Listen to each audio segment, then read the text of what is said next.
You see he got quiet. You see he got quiet after you touched the boil. Pull up to El Rincon Guayaquileno.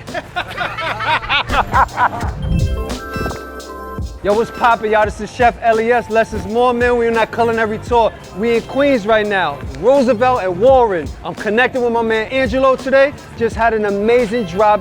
We eating at El Rincon Guayaquileno. So pull up, man, before we gone. Yo, the first question I want to ask though, since we unboxing the joints, like, what's the inspiration behind the pink? Pink is New York, all the way. Pink has been taken out of like a feminine context and it's something that could be masculine and feminine, but then also it relates to just New York City attitude. We appropriate whatever it is that we want and we make it ours.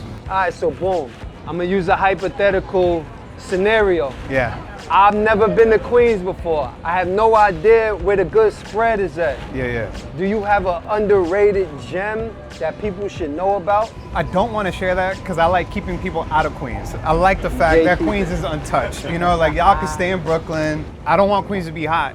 The reason why I brought y'all here on the corner of Warren and Roosevelt is I've unofficially named this Little Ecuador. I grew up in a predominantly West Indian neighborhood, right? So for me to tap into my culture, I always had to come to Corona, to Jackson Heights, and to Elmhurst to kind of find like the Ecuadorian food.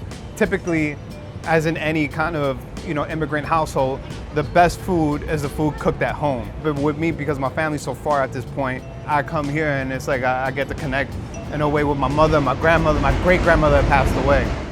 That vibration that you're feeling right now, it's unexplainable. Like you have to come here and touch ground. Did we order anything? We haven't ordered anything, but I'm hungry. I don't know about you. Yo, I'm dumb hungry too. I can always eat, man. ¿Cómo está, ñañita? ¿Usted cómo se llama? Verónica. Verónica, este es mi amigo Verónica. Les. Mucho gusto. Me llamo Les. What's good on here? What's the best? All right. Una carne the asada. Best, man. When you with Les, you get Bollo the de best. pescado, seco de gallina y ñañita un encebollado de pescado. Okay, Muchas gracias. So what I try to get less is a well-rounded variation, options. So we'll see you back in a few minutes when they start serving all the food and we're gonna get down with the get down. New York. All right, first up, what we got right here is called seco de gallina. The literal translation of seco de gallina is dry chicken. As you can tell, this is far from dry. This is equivalent to our version of chicken stew. Next up, what we have here is encebollado pescado. It's a albacore fish stew also, but for me, it's more of a soup. It has more of a soup consistency than stew. We have red onions on top. To top it off, normally I like the fresh lime on top. This next right here is one of my favorite dishes. It's called bollo de pescado. It's wrapped in banana leaf consisting of plantains, peanut, and then inside is a nice healthy portion of albacore tuna. And then over here, this is another. Watch out, come on, Les, come on.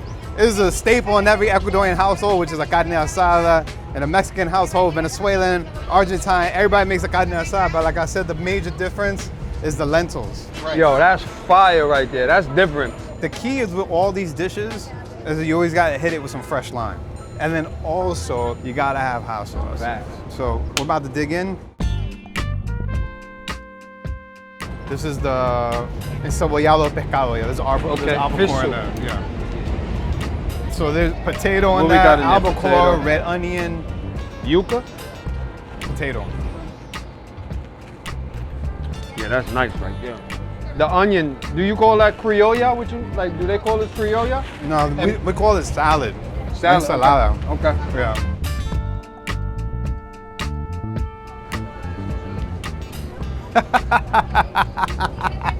That's the boil. That's one of my favorites right there. You see, you got quiet after you touched the boil. When I get quiet and there's silence and I have no response, that means it was one of those ones right there, man.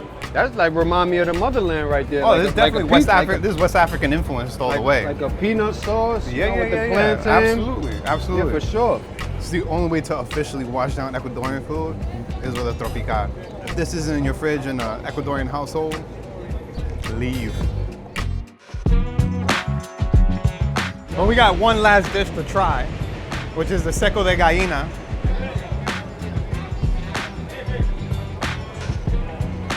You see how he's going back in again? He even said a word. He's going right back in for that second scoop.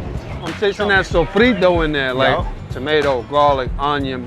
One thing I noticed, there's no heat in any of the dishes. No, y'all don't really rock with the heat. No, like we that. add heat afterwards. Okay. So if I was to get freaky with the Ecuadorian food and I add Scotch bonnet to a dish or something like that. Perfect. Really? Perfect. I've done it. If you keep it Caribbean, you keep it West African, and you keep it South American, which is all kind of chili, lime, you know, more on the acidic base of heat, it all works.